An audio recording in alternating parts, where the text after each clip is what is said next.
Welcome to What's New, your channel for everyday solutions. Be sure to subscribe, share and like our videos. This is What's New. Why You Hate Work. By Tony Schwartz and Christine PORATH. The way we're working isn't working. Even if you're lucky enough to have a job, you're probably not very excited to get to the office in the morning. You don't feel much appreciated while you're there. You find it difficult to get your most important work accomplished, amid all the distractions, and you don't believe that what you're doing makes much of a difference anyway. By the time you get home, you're pretty much running on empty, and yet still answering emails until you fall asleep. Increasingly, this experience is common not just to middle managers, but also to top executives. Our company, the Energy Project, works with organizations and their leaders to improve employee engagement and more sustainable performance. A little over a year ago, Luke Kissam, the chief executive of Albemarle, a multi-billion-dollar chemical company, sought out one of us, Tony, as a coach to help him deal with the sense that his life was increasingly overwhelming. I just felt that no matter what I was doing, I was always getting pulled somewhere else, he explained. It seemed like I was always cheating someone, my company, my family, myself. I couldn't truly focus on anything. Mr. Kissam is not alone. Srinivasan S. Pillay, a psychiatrist and an assistant clinical professor at Harvard Medical School who studies burnout, recently surveyed a random sample of 72 senior leaders and found that nearly all of them reported at least some signs of burnout and that all of them noted at least one cause of burnout at work. In his landmark Degeneration, 1892, Max Nordau laid the blame for the exponential growth of mental disorders on the unnaturally accelerated. More broadly, just 30% of employees in America feel engaged at work, according to a 2013 report by Gallup. Around the world, across 142 countries, the proportion of employees who feel engaged at work is just 13%. For most of us, in short, work is a depleting, dispiriting experience, and in some obvious ways, it's getting worse. Demand for our time is increasingly exceeding our capacity, draining us of the energy we need to bring our skill and talent fully to life. Increased competitiveness and a leaner, post-recession workforce add to the pressures. The rise of digital technology is perhaps the biggest influence, exposing us to an unprecedented flood of information and requests that we feel compelled to read and respond to at all hours of the day and night. Curious to understand what most influences people's engagement and productivity at work, we partnered with the Harvard Business Review last fall to conduct a survey of more than 12,000 mostly white-collar employees across a broad range of companies and industries. We also gave the survey to employees at two of the Energy Project's clients, one a manufacturing company with 6,000 employees, the other a financial services company with 2,500 employees. The results were remarkably similar across all three populations. Employees are vastly more satisfied and productive, it turns out, when 4 of their core needs are met: physical, through opportunities to regularly renew and recharge at work; emotional, by feeling valued and appreciated for their contributions; mental, when they have the opportunity to focus in an absorbed way on their most important tasks and define when and where they get their work done; and spiritual, by doing more of what they do best and enjoy most, and by feeling connected to a higher purpose at work.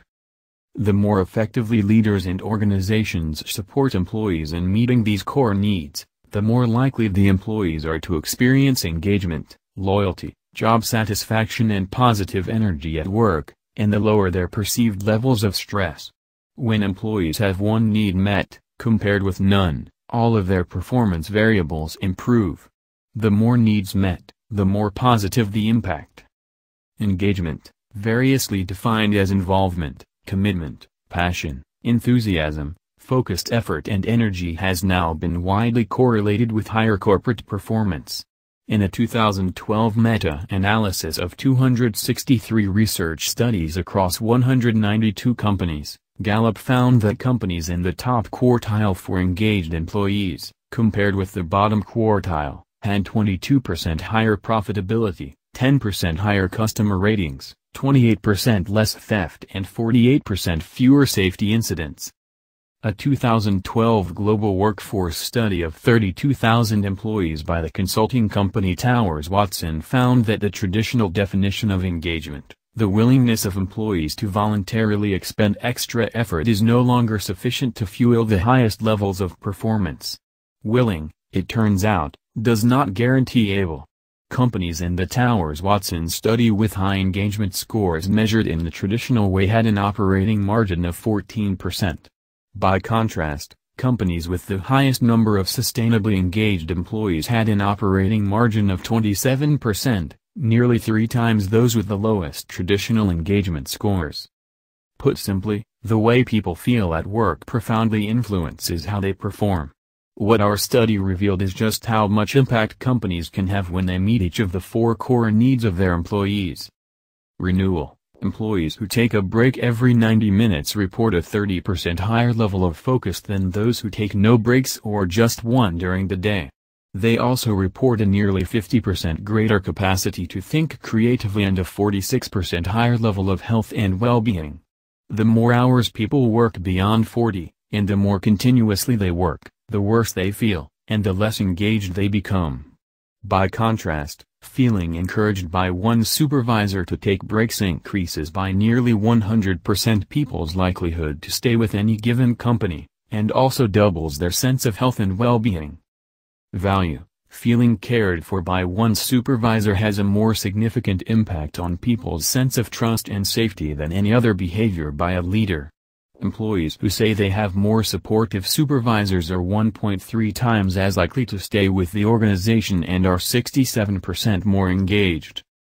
Focus. Only 20% of respondents said they were able to focus on one task at a time at work, but those who could were 50% more engaged. Similarly, only 1/3 of respondents said they were able to effectively prioritize their tasks, but those who did were 1.6 times better able to focus on one thing at a time. Purpose. Employees who derive meaning and significance from their work were more than 3 times as likely to stay with their organizations, the highest single impact of any variable in our survey. These employees also reported 1.7 times higher job satisfaction and they were 1.4 times more engaged at work. We often ask senior leaders a simple question: if your employees feel more energized, valued, focused and purposeful, do they perform better? Not surprisingly, the answer is almost always yes. Next we ask, so how much do you invest in meeting those needs? An uncomfortable silence typically ensues. How to explain this odd disconnect? The most obvious answer is that systematically investing in employees, beyond paying them a salary, didn't seem necessary until recently. So long as employees were able to meet work demands, employers were under no pressure to address their more complex needs. Increasingly, however, employers are recognizing that the relentless stress of increased demand caused in large part by digital technology, simply must be addressed. Still, the forces of habit and inertia remain powerful obstacles to better meeting employee needs. Several years ago, we did a pilot program with 150 accountants in the middle of their firm's busy tax season. Historically, employees work extremely long hours during these demanding periods, and are measured and evaluated based on how many hours they put in. Recognizing the value of intermittent rest, we persuaded this firm to allow one group of accountants to work in a different way, alternating highly focused and uninterrupted 90-minute periods of work with 10 to 15-minute breaks in between, and a full 1-hour break in the late afternoon, when our tendency to fall into a slump is higher. Our pilot group of employees was also permitted to leave as soon as they had accomplished a designated amount of work. With higher focus, these employees ended up getting more work done in less time, left work earlier in the evenings than the rest of their colleagues, and reported a much less stressful overall experience during the busy season. Their turnover rate was far lower than that of employees in the rest of the firm. Senior leaders were aware of their results, but the firm didn't ultimately change any of its practices. We just don't know any other way to measure them, except by their hours, one leader told us. Recently, we got a call from the same firm. Could you come back? One of the partners asked. Our people are still getting burned out during tax season. Partly, the challenge for employers is trust. For example, our study found that employees have a deep desire for flexibility about where and when they work, and far higher engagement when they have more choice. But many employers remain fearful that their employees won't accomplish their work without constant oversight, a belief that ironically feeds the distrust of their employees, and diminishes their engagement. A truly human-centered organization puts its people first, even above customers, because it recognizes that they are the key to creating long-term value. Costco, for example, pays its average worker $20.89 an hour. Businessweek reported last year, about 65% more than Walmart, which owns its biggest competitor, Sam's Club.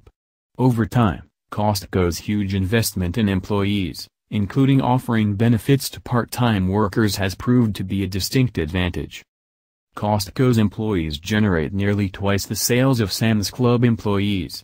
Costco has about 5% turnover among employees who stay at least a year, and the overall rate is far lower than that of Walmart. In turn, the reduced costs of recruiting and training new employees saves Costco several $100 million a year. Between 2003 and 2013, Costco's stock rose more than 200%, compared with about 50% for Walmart's. What will prompt more companies to invest more in their employees? Pain is one powerful motivator. Often companies seek out our services when they've begun losing valued employees, or a CEO recognizes his own exhaustion, or a young, rising executive suddenly drops dead of a heart attack, a story we've been told more than a half dozen times in just the past 6 months. In a numbers-driven world, the most compelling argument for change is the growing evidence that meeting the needs of employees fuels their productivity, loyalty and performance.